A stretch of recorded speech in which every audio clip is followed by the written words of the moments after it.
नंद भवन में जब सरकार प्रकट भय तो केवल ठाकुर जी को बधाई देने गोपियां भरनी आई। हमारे भूत भावन महादेव भी आए, शंकर जी भी आए। एक भी अवतार ऐसा नहीं है जिसमें राम जी अवतार हो चाहे कृष्ण अवतार हो, शंकर जी ना गए। शंकर जी भी आए, किसके साथ?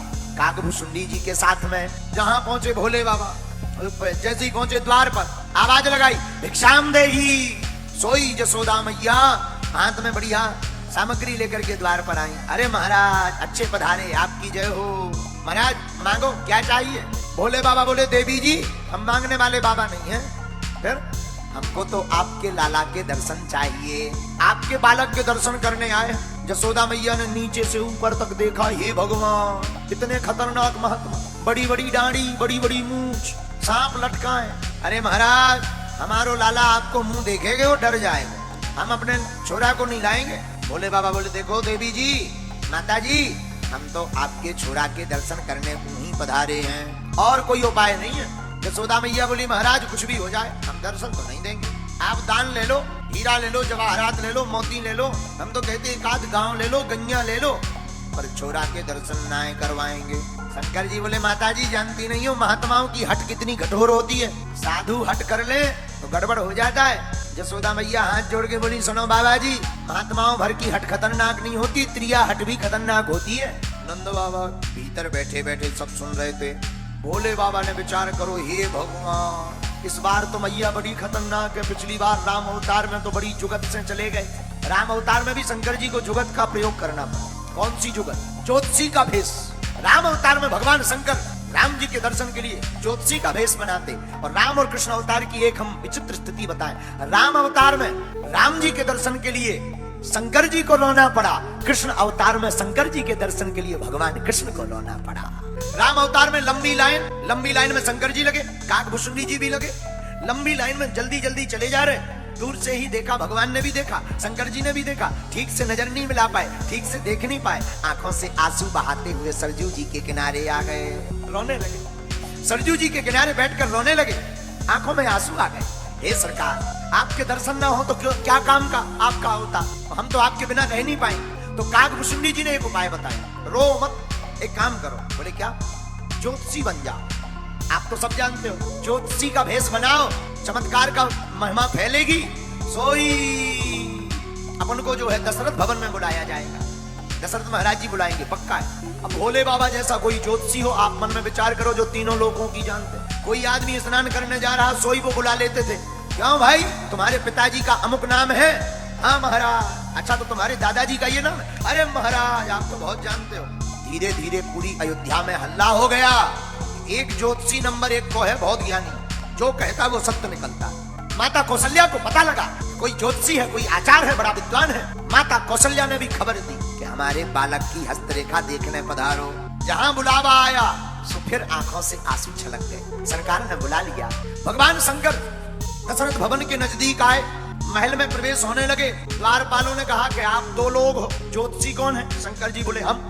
बोले केवल आप ही जा पाओगे, दूसरे वाले नहीं। काकभूषुंडी जी बोले देख लो गुरुजी हम छूट रहे। शंकर जी बोले कोई बात नहीं, इंतजार। काकभूषुंडी जी कान में बोले नहीं नहीं इंतजार नहीं, दर्शन तो होंगे तो साथ में होंगे, नहीं तो हम पोल खोल देंगे। क्या पोल खोलोगे? हम बता देंगे कि ये ज्योतिषी नहीं है, ये तो शंकर जी है। बोले बाबा बोले नहीं नहीं ऐसा मत करो, अब कोई उपाय करते हैं, यहाँ तक आ गए तो अंदर भी जाने मिलेगा। द्वारपालों से भगवान शंकर बोले सुनो, हम तो मस्तक रेखा देखकर जानते हैं, हस्तरेखा देखकर जानते हैं, लेकिन ये जो हमारा चेला है ये पैर की रेखा देखकर जानता है। तो आप पूछ के आओ कि पैर की रेखा दिखवानी है या नहीं। तो माता कौशल्या के पास में द्वारपाल आया, बोले ज्योतिषी 2 है, एक मस्तक रेखा देख के जानता है, एक पैर की रेखा देख के जानता है। मस्तक वाले भर को बुलाए या पैर वाले भर को बुलाए? कौशल्या माता बोली दोनों को बुला लिया जाए। दोनों अंदर आए और जैसे ही राम जी को हाथ में गोद में लिया, राम जी बोले, रघुनाथ जी बोले कैसे हो? बोले बाबा बोले ठीक है। आंखों में फिर आंसू बह गए, भराए। राम जी बोले चिंता मत करो, इस बार हमारे दर्शन के लिए आपको रोना पड़ा, द्वापर युग में आपके दर्शन के लिए हम रो करके अपना बदला चुका है। ये समानता है रामचरितमानस और श्रीमद् भागवत पुराण की, यही अद्भुतता है, अद्भुत विषमता।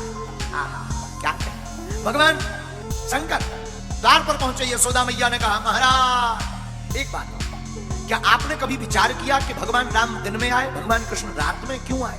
रात को वो भी 12 बजे, कम से कम 3 बजे आ जाते, सुबह आ जाते ब्रह्म मुहूर्त, या 8-9 बजे 7-8 बजे फ्री हो जाते। 12 बजे ही क्यों? हुआ क्या, 1 महीने के लिए राम अवतार में सूर्य भगवान गए ही नहीं, घर ही नहीं गए। अच्छा, जब सूर्य नहीं गए तो चंद्रमा कहां से आया? सूर्य जाएंगे, दिन जाएगा, तभी तो रात आई। 1 महीने तक दिन गया ही नहीं, अब रात बेचारी रो रही, लगी रोने। रात ब्राह्मणों ने किया हवन, हवन का धुआं राम जी के महल में भी गया, तो छुपती हुई लुकती हुई रात धुआं का पर्दा लेकर धुआं के साथ चलती हुई रात भगवान के भवन में पहुंच गई, और रात भगवान के पीछे जाकर रोने लगी। भगवान ने मुड़ के देखा, कौन रो रहा, कौन हो? हाथ जोड़ के रात बोली, महाराज मैं हूं रात। रो क्यों रही? अब रोइए ना तो हंसिए, क्यों? 1 महीना हो गया, हमारा नंबर ही नहीं लग रहा। 1 महीने से सूर्य भाई साहब सनलाइट दे रहे, न सो रहे न जा रहे। अब वो जाए तो हम आए, और हमें जाने आने की टेंशन नहीं है, हमें टेंशन ये है कि आपने जब अवतार लिया तो वो रूप बड़ा दिव्य था, उसका दर्शन सूर्य भगवान को तो बहुत अच्छे से हो गया, हमें नहीं हुआ। ना जाने दिन को तो बहुत अच्छा लाभ मिला, हम तो रात है, वैसे ही अंधेरे हैं, हमारा नाम वैसे ही बदनाम है, ऊपर से आपके दर्शन नहीं मिले तो कलंक लग जाएगा। भगवान राम बोले, रात रो मत। एक बात बताओ, तुम सबसे ज्यादा अंधेरी कब होती? बोली भाद्रपद में। ठीक, तुम रो मत। अभी हम सूर्य वंश में आए तो दिन में आए, हम चंद्र वंश में जब आएंगे तुम चिंता मत करो, तुम्हारे साथ अन्याय नहीं होगा। जैसे हम इधर दिन में 12 बजे आए, उधर भादों में आधी रात को रात्रि में 12 बजे आएंगे। ये भगवान का स्वभाव है, यही भगवान की कृपा है। भगवान किसी के साथ भी अन्याय नहीं करते, अधर्म के साथ भी नहीं, धर्म के साथ भी नहीं। इसी का नाम मोक्ष है, जो जीते जी सुख और दुख की समान अवस्था में रहे, इसी का नाम मोक्ष है। इसलिए भगवान मोक्ष देने वाली परमात्मा है। ये कितने भी वचन पूरे निभा ले ठाकुर जी, वचन पूरे निभा रहे राम अवतार के। अच्छा, राम अवतार का एक और भगवान कृष्ण ने वचन निभाया, क्या? मिथिला में जब भगवान पहुंचे, मिथिला में राम जी के रूप को देख करके मिथिला की रानियां मोहित हो गई, प्रसन्नचित हो गई, गदगदता में भर गई, आनंद का पारावार नहीं रहा, प्रेम उमड़ पड़ा, भाव उमड़ पड़ा। तो मिथिला की रानियां राम के रूप को देख करके, निहार करके रानियां कहती हैं, क्या काश हमें ये स्वीकार कर लेते, बड़ी कृपा। भगवान ने कहा, अभी तो नहीं कर सकते। बोले क्यों? बोले अभी तो हमारे एक ही विवाह होगा, लेकिन तुम लोगों का मनोरथ व्यर्थ नहीं जाएगा। जब हम द्वापर युग में कृष्ण बनकर आएंगे तब हमारे अनेक विवाह होंगे, तब तुम सब हमारी रानियां बन सकती हो। ये भी भगवान कृष्ण ने काम पूरा किया। तो द्वार पर शंकर जी पहुंचे, आवाज लगाई, यशोदा मैया आई, महाराज हम आपको अपने छोरा के दर्शन नहीं करवाएंगे। क्यों? आपका विकट भेष, हमारा छोरा डर जाएगा। माता जी, साधु हट खतरनाक होती है, महाराज त्रिया हट उससे ज्यादा खतरनाक हो। माता जी सुनो, आप अपने छोरा का दर्शन अभी नहीं कराओगे, आज नहीं तो कल छोरा बड़ा तो होगा, बाहर निकलेगा, तब हम दर्शन कर लेंगे।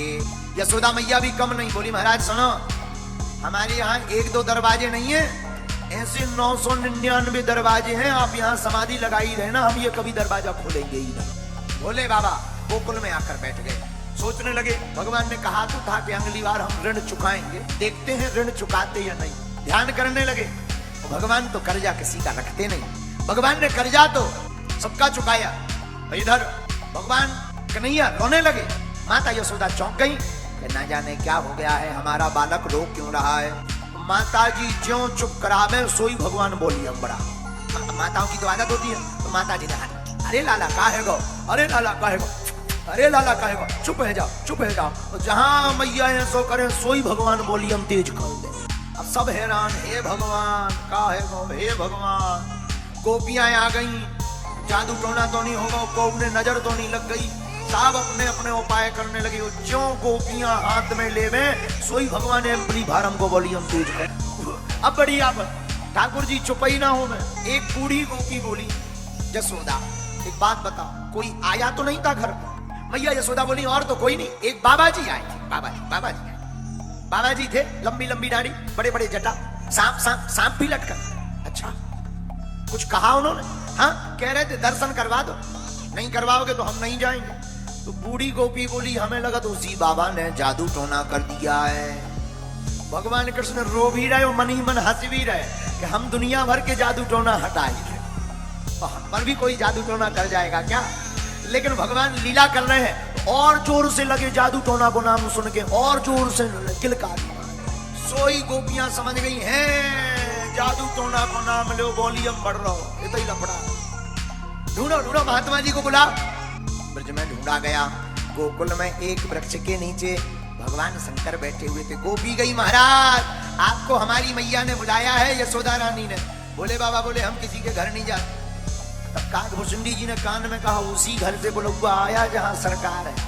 अच्छा अच्छा चलो चलो, हाँ हाँ गोपी ठीक है चलो चलो। शंकर जी आए, भगवान पहले रो रहे थे, लेकिन भोले बाबा को देखकर जैसे ही भोले बाबा गए, क्या हुआ मैया? महाराज जब से आप गए हो हमारा बालक रो रहा है, लाओ हमारे हाथ में। जहां ठाकुर जी भोले बाबा के हाथ में आए, सोई ठाकुर जी ने रोना बंद कर दिया। भगवान शंकर जी बोले आपको रोना पड़ा। ठाकुर जी बोले पिछली बार आप रोए थे, इस बार हम रो लिए, हिसाब बराबर हो गया।